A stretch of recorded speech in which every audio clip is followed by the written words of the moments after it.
Ma'am, okay na ho kayo ah. Kita na lang po tayo sa next session ninyo. Off po ko kasi bukas eh. Diba, ingat po kayo. Bye. Kuya, Oh, Loe. Bakit? Anong problema? May sakit ka ba? sinabutan pa kita dito. Para kasi... Nakaroon na kasi sakit sa ulo ko. Saka yung chan. Paratang nalasang ko yun. Ha? Sino? Paano? Kaya, Loe, seryosong bagay yan ah. Kaya mabuti pa, umupo ka muna dito. Di ka. Upo ka muna. Papatingin kita dun sa kaibigan ko, doktor ah. Hintayin mo lang ako dyan. Wala ka na ng silbi, pabigat ka pa! Dadagdagan mo pa problema ko? Hindi na kita dapat sinama dito eh! Okay ka lang? Anong problema? Nakakasawa ka rin eh, no? Ang lakas ng loob mong mangarap, eh wala ka naman alam! Wala kang pinag-aralan, di ba? Di ba? Wala akong silbi, kuya. Ha? Wala akong silbi? Ano sinasabi mo? Wala akong silbi, di ba? Loe, ano sinasabi? Wala akong silbi! Wala akong silbi! Wala akong silbi! Loe, ano ba? Wala akong silbi! Wala akong silbi! Wala akong silbi! Hoy, tumalo mo! Sabi ko sa'yo, wala akong silbi! Umuha lang ako sa gusto mo, di ba? Wala akong silbi! Akong silbi, di ba? Pero umuuna ako, di ba? Umuuna ako! Umuuna ako! Wala akong silbi!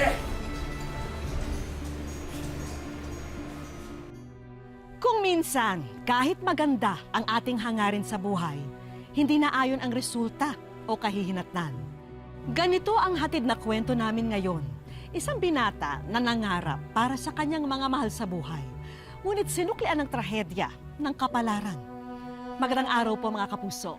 Ako po si Vicky Morales at ito ang Wish Ko Lang. Meron ka bang alam na dahilan na nag-trigger nito sa kapatid mo? Wala ho, Dok eh. Hindi ho din uso yung ganitong klaseng sakit sa pamilya ho namin. At wala din kamo siyang bisyo. Wala ho, Dok. Hindi ho siya naninigarilyo. Hindi din ho siya umiinom. Kaya imposible din ho na nagdadrag siya. Pwede mo bang ikwento sa akin kung paano nag-umpisa ang lahat? Para maintindihan ko kung paano siya umabot sa ganyang kalagayan. Siguro ho, Dok, nagsimula to nung bumalik ho ako doon sa probinsya namin. Panganay po kasi ako. Breadwinner ng pamilya. Kaya ako, nagbakasakali ako umalis at naghahanap buhay. Sinwerte po ako dahil nakatapos ako ng massage therapy course. Pagiging caregiver. Iba't ibang trabaho din ang pinasok ko. Sayang na, kuya. Hindi ako nakapag-aral ng physical therapy na yan. Hindi sana, parehas tayong kumakayod niya. Uy, bakit, ha? Tumutulong ka naman sa pagkapas ng palay, hindi ba? Nay, ang ibig ko sabihin, yung maayos na trabaho. Yung malaking sweldo para kay kuya.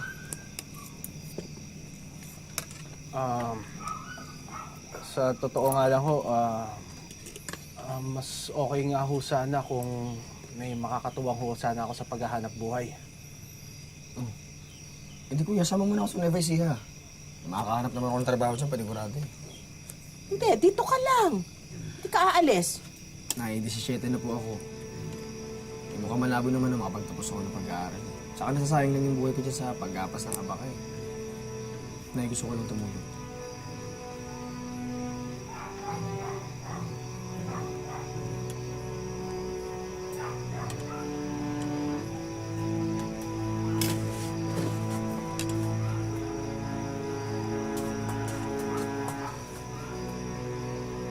Umalis si Loe kahit ayaw ng nanay niyo.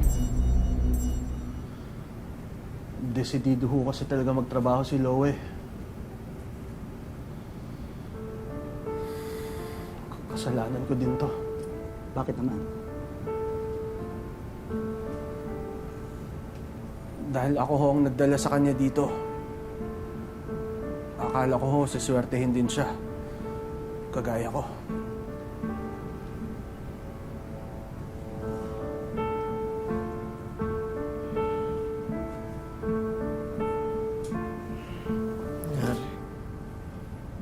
nangyari? Ano to? Kuya, ano to? Ano nangyari? Kuya, ba't ako nakagapos? Kuya! Loe, nagwala ka kanina. Sinakal mo ako. Wala ka dyan. Kuya, di ko sinasadya. Kuya, baka wala mo ko, di ko sinasadya. Kuya, di ko naman kasalanan. Hindi ko alam yung nangyayari. Baka wala niyo ako dito! Loe, alam ko yun. Alam ko. Loe, ano ulit yung nangyayari sa'yo? Yung tungkol sa nalason ka? Kuya, wala akong kasalanan. Kuya, wala akong kasalanan. Ako ulit yun. Loe, alam ko. It's okay, Lola. Relax. Relax. Naniniwala kami sa'yo. Pwede mo ba ikwento kung ano mga nangyari? At yung sinasabi mo na nilason ka, Ayos naman yung trabaho ko. Nakapasok ako bilang boy sa katayan ng baboy. Masanay ka na dyan. Pabait naman sa akin sila Boss Estong eh. Tsaka yung mga matadero niya. Sige. Miguel, Mark. Si Loe. First day niya. Mahirap ang trabaho doon. Pero pinipilit kong kayanin.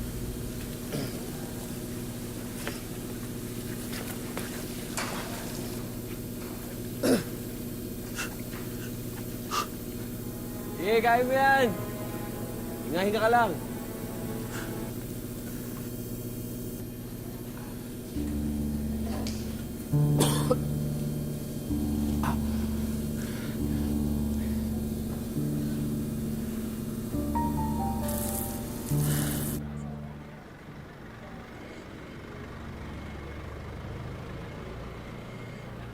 Pero nung nakuha ko yung unang sweldo ko, parang nawala lahat ng pagod ko.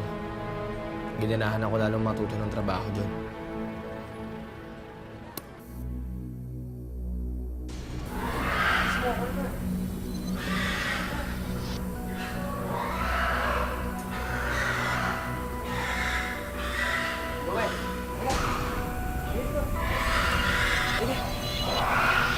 Gusto mo malaman kung ano yung sikreto namin?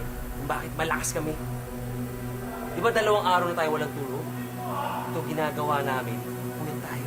Kaya gusto ba yan? Ito. Tulungan mo nga ako. May cellphone ka ba dyan? Ilawan mo naman kami. Ha? Ilawan mo ako ha? Ako naman. Hindi na ako pa dyan. Ilawan mo.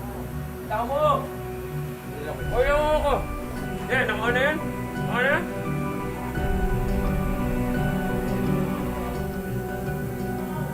Ganun. Halika. Sige ko yung ganun. Tumatangi ka? Ha? Di ba sinabi ko naman sa'yo, importante dito ang pakikisama. Ang samahan. Kuya, hindi lang kasi ako sanay sa ganyan. Ba? Tinatalo mo kami. Kulong to ah. Tinatalo mo kami, ha? Sigurado ka? Kaya mo, Mark, may ibang paraan para tulungan tong batang to eh. Ha? Tandaan mo yan, ha? Sige na, umalis ka na. Kasi, marami mo.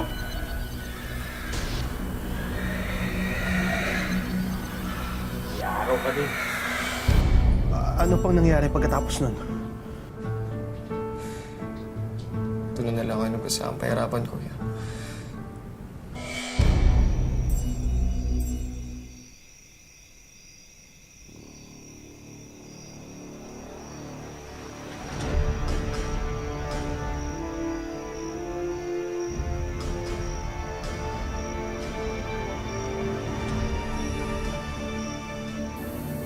Estong! Estong, dito na ako. Estong!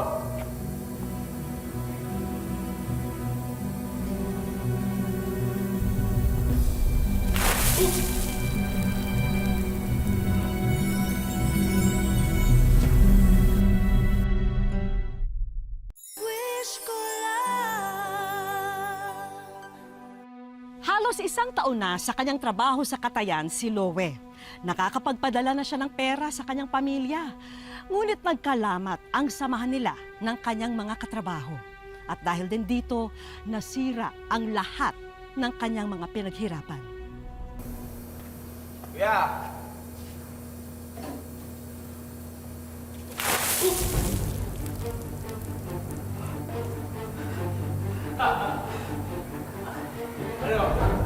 Anong bagay sa'yo?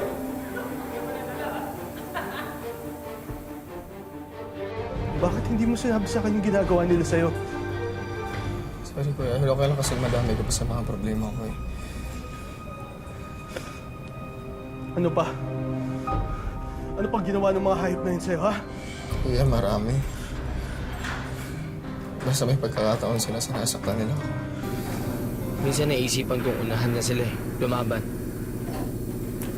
Pero 3 sila, isa lang ako. Ano? Tuloy mo, halika. Tapang ka na ano? Ano, papalag ka na?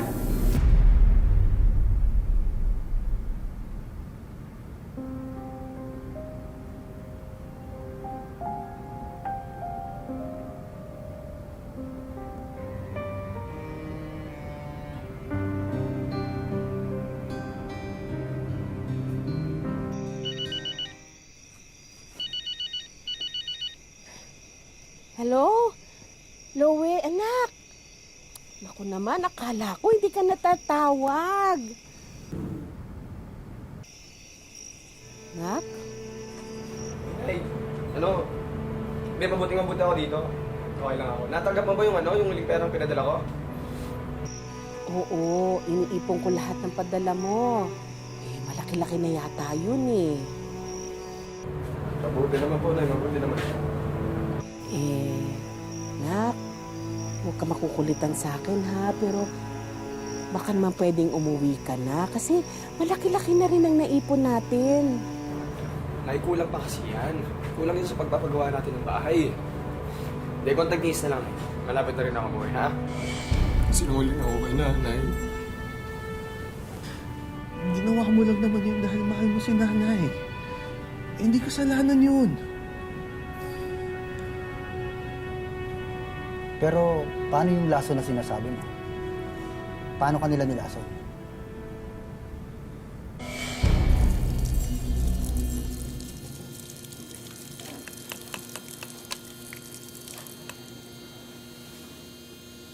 Oh, bata, relax ka lang, easy ka lang. Easy ka lang, magsusorry lang kami. Bata, napag-isip-isip namin na okay ka naman pala. Tsaka napag-isipan ko, ititigil na namin yung bisyo namin. Kaya ano, tabla na tayo. Loie, kaarawan ko ngayon. Eh, may konting kasiyahan mamaya, baka pwedeng sumama ka. O, tagay na, Loie! Teka, bata pa yan. Hindi pa niya kaya sumabay sa atin. Oh, ito muna. Ito sa'yo. Yan. Sabi ko naman sa'yo, okay na tayo eh. Teka, Mark. Wala ng yelo. Oh, Louie, sumama naman oh. Sige, yung yelo. Paano? Tara. Sige, andun lang.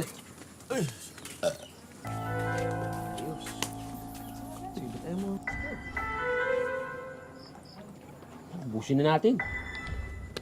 Yan. Agal nyo ah. Saan nyo pa kinuha yan sa tindahan? Bagal bata mo eh. Oh, eto ha.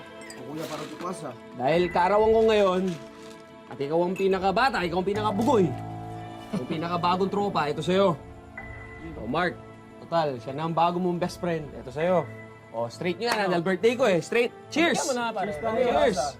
Oo. Sige pare. Straight ha, straight ha. Nice! Diretso nyo na yan! Yan! Woo! Ano bata? Ano, kamusta lasa? Sarap. Hindi masarap. So, umpisa lang yan, masanay ka din. Bigyan mo pa. Ano na yung... Doon nagsimula sumakit yung ulo ko tsaka yung tiyan ko. Kuya, parang araw-araw ganun kasalit eh. Tapos parang ako nasisiraan na ng ulo. Kaya ako pumunta dito. Mas makabubuting magpahinga muna siya sa ngayon. Habang hinintay natin ang resulta ng blood test niya.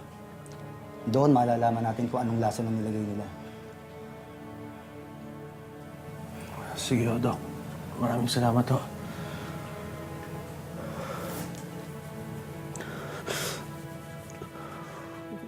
Huwag ka mag-alala, Loe. Ha? Huwag ka mag-alala. Aayusin ko to. Akong bahala. Akong bahala sa'yo. Iuuwi kita.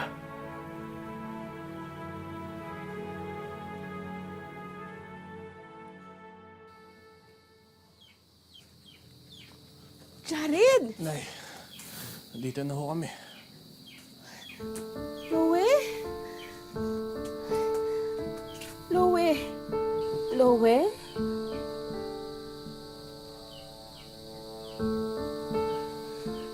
Loe, anak? Loe? Bakit siya ganito? Loe? Kawawa naman ang anak ko. Pinagamot ko na po siya. At may nakita hong chemical sa dugo niya. Kaya baka tama ho yung hinala ni Loie na nilason ho siya. Nilason siya? Wala bang gamot doon sa lason na yun? Sa ngayon ho, pinag-aaralan pa po nila eh. Pinapunta ko na rin ho yung pulis dun sa Katayan. Kaya lang ho, nakatakas ho yung mga tao.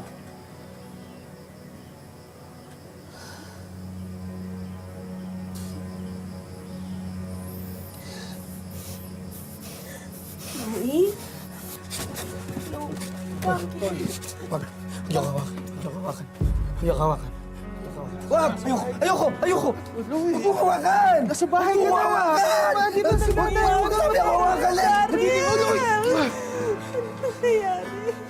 Sana di ako umalis! Sana di ako nagtrabaho! Dapat di ako umalis! Ba't di ako umalis eh? Huwag mo hawakan. Huwag mo hawakan. Huwag mo hawakan. Nasa bahay ka. Hindi kita aanuhin. Oh! Sabi ko walang hawak! Sabi ko walang hawak eh! Sabi ko walang hawak!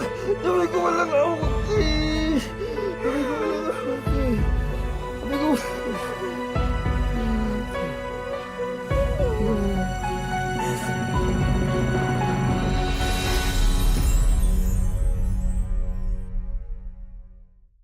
Wish ko lang.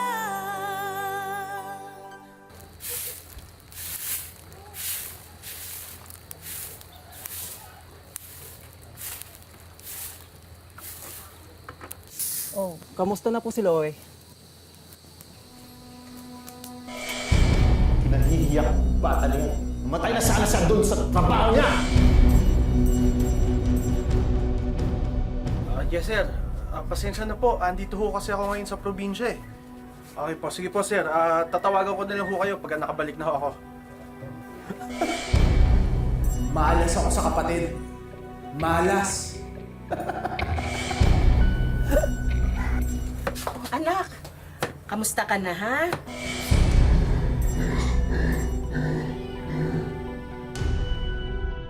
Ang lakas ng loob ng mga hindi ka katulad ni Jared. Alam mo, anak, naisip ko na kapag siguro maigi-igi na pakiramdam mo, dadalhin kita doon kay Mang Andoy. Baka sakaling magamot niya kung ano man nararamdaman mo. Pabigat pa. Inutil! Malas ako sa kapatid. Anak, bakit?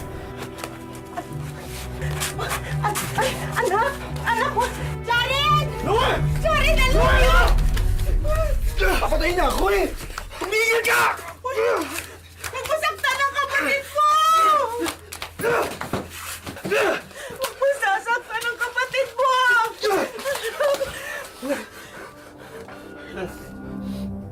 Nay, huwag kayo lumapit.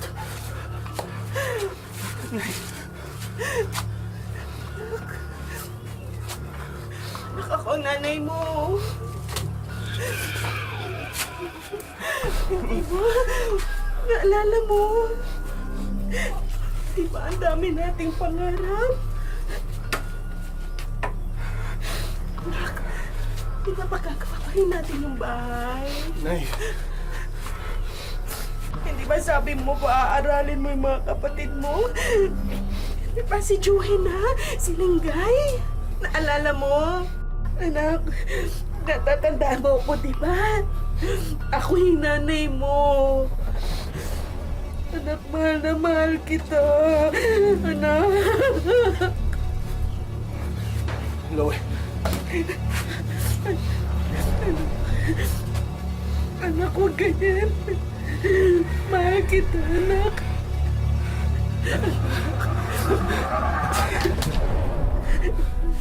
Sorry.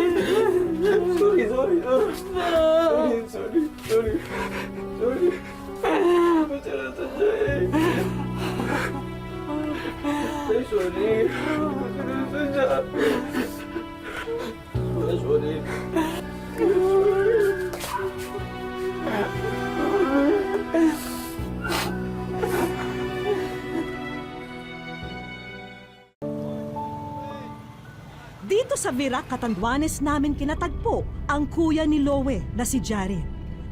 Sabay na raw kami sa kanya sa pagbisita niya sa kanyang kapatid. Hindi pa po maayos yung kapatid ko ngayon. Noong April 18 po, may nakita po ako sa kanyang kakaibang sintomas. Kasi iba na po yung kanyang kinikilos.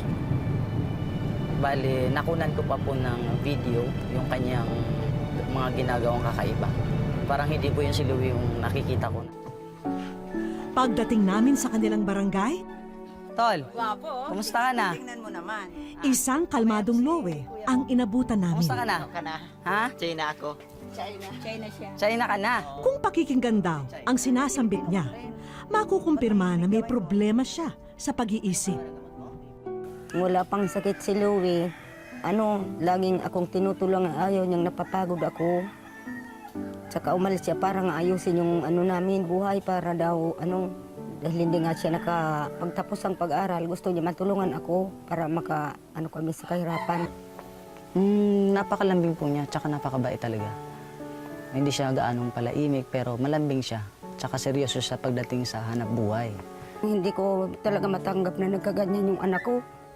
Para akong natulala yung pagbaba nila dyan sa kasi kuya niya. Tsaka umalis siya maayos, pagdating niya gano'n na. Labis din nilang binabantayan kung susumpungin siya. Dito raw kasi nagiging bayolente ang binatilyo at nakakapanakit na ng kapwa. Sabi ko, Diyos ko, bakit ako binigyan ng ganitong pagsubok? Parang hindi ko kakayanin. Pero nananalangin din ako sa Diyos. Nasabi ko, Diyos ko, araw at gabi nananalangin akong bumalik ang anak ko kasi parang hindi ko talaga matanggap na nagkaganon siya. Kaya naman kahit masakit para kay Nanay Josefina, hindi siya nagdadalawang isip na igapo sa higaan na lang si Loe sa mga araw na nagiging marahas siya. Kailangan siyang itali kasi tumatakbo siya ng hindi niya alam, hindi alam kung saan pupunta. Tsaka balay mo, naagawan ako niya minsan ng itak kasi nagbukas ako ng sardinas, yun ang natakot ako. Tapos tumakbo dito sa dito sa kabilang bahay, tinaga-taga niya yung ito, mga inuupan ko.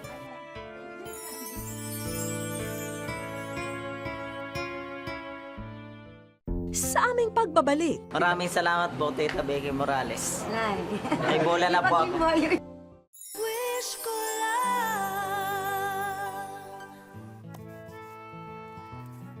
nakabihis ang mag-iina nang bisitahin namin sila kinabukasan. Papasyal daw kasi sila sa bayan. Pero sa kanilang paglabas sa bahay, napansin nila ang isang liham na nakasabit sa may bintana. Sa wish ko lang po. Pamilyar ang liham na yon para kay Jared dahil ito ang sulat na pinadala niya sa wish ko lang. Sa sobrang pagmamahal ko po sa kapatid ko, para sa kanya talaga yung lahat ng ginawa ko po. Habang buhay ko talaga hindi na siya gagaling-alagaan ko siya.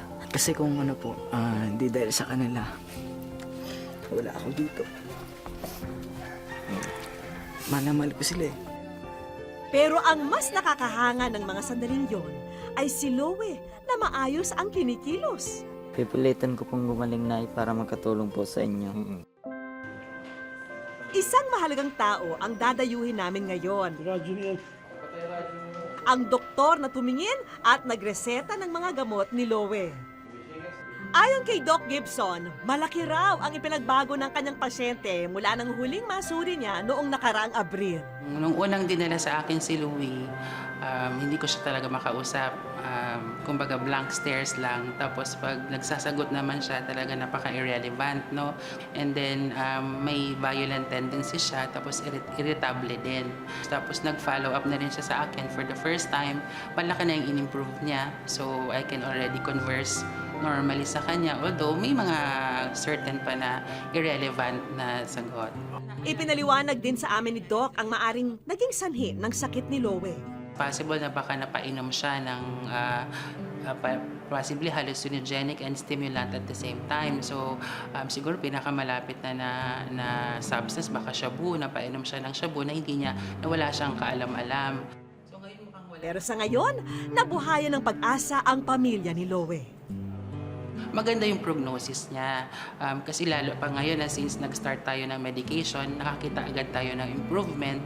So relatively, compared sa mga chronic cases talaga ng mga schizophrenic, mas maganda ang outlook ko kay Louie na pwedeng gumaling pa talaga. Masaya ako na gagaling pa siya habang ginagamot para maano rin niya yung kinabukasan niya. Halimbawa, mag-isip siya ng pagpamilya.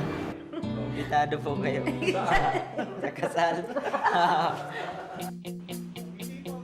Dahil masaya na ang lahat, diretso na tayo sa mga inihanda naming sorpresa para sa ating bida. Nakatulong daw ang mga gamot sa pag-igi ni Lowe, kaya sagot na namin ang lahat ng nireseta sa'yo.